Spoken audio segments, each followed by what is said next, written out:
everyone. யாராவது subscribe பண்ணனா subscribe பண்ணிக்கோங்க, லைக் அண்ட் ஷேர் பண்ணுங்கள். இப்போ நம்ம எம்எஸ் வேர்டில் என்ன பார்க்க போகிறோன்னா ஸ்பைக் கட் அண்ட் பேஸ்ட் பார்க்க போகிறோம். ஃபார்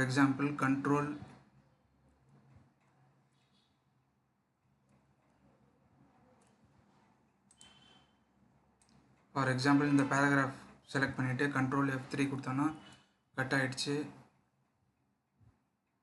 இப்போது ஸ்பைக்குன்னு டைப் பண்ணோன்னா அது டிஸ்பிளே ஆகும். மறுபடியும் ஸ்பைக்குன்னு கொடுத்தோன்னா என்ட்ரு கொடுத்தோன்னா இப்போ அட் அ டைம் பேஸ்ட் ஆகுனா Ctrl Shift F3 பேஸ்ட் பண்ணோன்னா அப்போ கிளிப் போர்டில் சேவ் ஆகிருக்காது.